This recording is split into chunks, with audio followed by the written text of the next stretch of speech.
From 1815 to 1850, there were major efforts of reform in the areas of morality, civil institutions, and slavery. In this section, we want you to focus on two main questions. What were some primary reform movements during this period, and who were some of the key figures in these reform movements? During the period of 1815 to 1850, religious reform groups played a major role in reforms of the American society. The first area was groups were called the Benevolent Empire. These were led by people like Lyman Beecher, a reverend in the Northeast. He believed that the morally homogeneous United States was threatened by mass immigration. He believed that this moral homogeneous America was the only way to maintain unity. A network of reform organizations based on religion relied heavily on the printing of religious newspapers that grew massively during this period. A lot of these groups advocated the return to the traditional Christian Sabbath of a day of reflection, worship, and Bible reading. The Sabbatarian movement was the major advocates of this. One of the biggest Sabbatarian groups was the General Union for Promoting Observance of the Christian Sabbath. They sought political means to enforce observance of the Sabbath throughout the country. They tried to pass laws that banned working and many forms of recreation on Sundays. The next groups were the American Tolerance Movement. Tolerance advocated moral self-regulation, not forced moral regulations as the Benevolent Empire groups had. They blamed all of America's national problems on alcohol. Most temper advocates were middle or upper class people, and often many women helped lead this. They were more successful than the Benevolent Empire groups because they favored self-regulation and gave each person a choice, not enforced it on them. However, many people did not agree with these groups. Many lower class people believed these reformers were trying to establish a dominance of an elite upper class. Smaller churches also represented the establishment of increased power of larger churches. Many males also feared the increasing role of women in many of these reform groups. One of the major anti-Benevolent Empire groups that formed was the Mormon religion in 1830. This was founded on communal beliefs centered on male authority and women being subordinate to men. The Mormons also valued communal support and created a strong centered community that fostered male authority. The Antebellum society brought about many reforms in institutions and social institutions. So, reformers in the early to the mid 19th century realized that education and school reformations would save America from its ignorance. New England pioneered public support of common schools in the 17th century. However, the attendance and taxation was irregular. There were private tutors for the rich and charitable schools for the poor, but nothing was stable.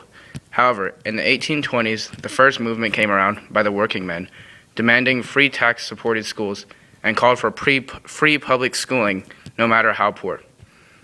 This movement met heavy resistance from the upper class, who refused to pay taxes to educate the poor.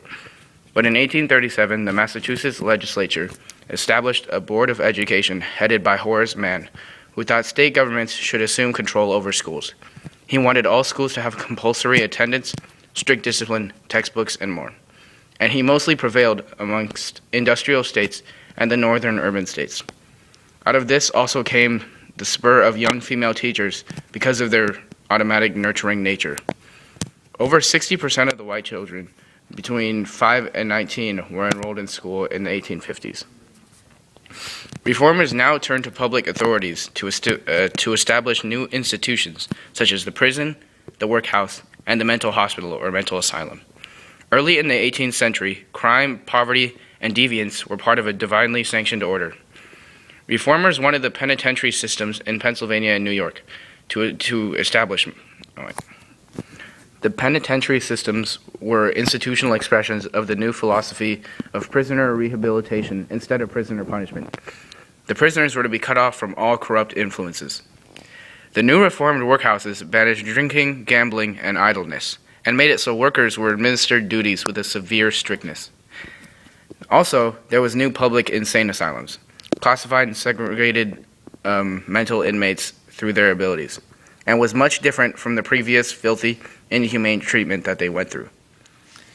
Women were large advocates for reform in this period, as was pretty unprecedented. The cult of domesticity, although it seems like it would have suppressed women because of its strong drive to keep them in the home, also considered women morally superior. Not only did this provide the grounds for them to have a say on the things that were taught to the next generation, their children, but they were considered the mothers of society as well, and they used this to speak out on the moral issues of slavery, poverty, and other things. Most of this happened internally and was not broadcasted to the general public. However, women advocates in the 30s began a much more outspoken campaign against prostitution. This went to the international level with the creation of the American Female Moral Reform Society, which attacked issues involving women's degradation and poverty on a political level. They largely attacked slavery, treatment of women, slaves, and free women. Their success was often due to the cult of domesticity's belief that women were morally superior to men, and their persistence through petitions and public speaking. During this time, abolitionists were primarily evangelical middle-class New Englanders. Their primary argument was that slavery was the great national sin, mocking American ideals of liberty and Christian morality. One of the primary reasons why abolitionists could not reach their goal was because of the general fear of white people was that emancipation would result in a race war. Basically, African Americans would rise up. Abolitionists countered this by creating the American Colonization Society, led by Henry Clay, James Madison, and President James Monroe. Their primary goal was to send slaves back to Africa. But slaves didn't like this because they felt that they had just as much of a right to liberty as the white people. So the society didn't really last. One of the biggest abolitionist leaders was William Lloyd Garrison. Garrison had two goals of immediatism: an immediate moral commitment to the end of slavery and racial equality. But without national backup, such as funds or religious backup, Garrison's message rarely got past the free blacks in the North.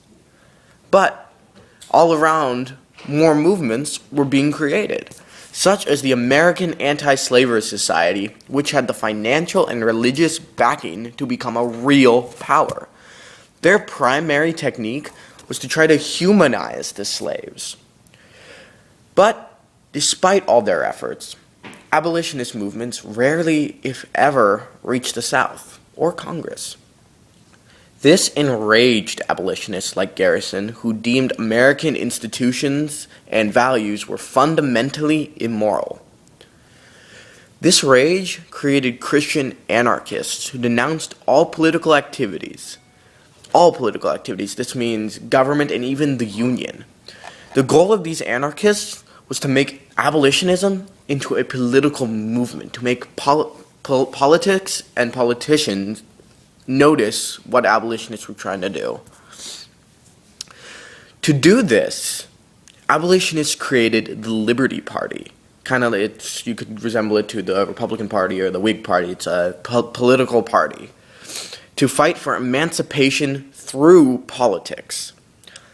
Women at this time saw this new movement and joined in it in hope of their own rights being granted. But that never came to pass. The Liberty Party attempted to rally people into abolitionism by using what is called slave power to show that Congress was controlled by the few rich slave owners and that they would take the rights of white people away. White Northerners began to see slavery as a threat to their rights to free speech and self-improvement, and so abolitionism grew. Morality focused on temperance and slavery, along with civil institutions like prisons and schools, were hot topics and key issues of reform movements during this antebellum period. These movements would lay foundations for large changes in the future of America.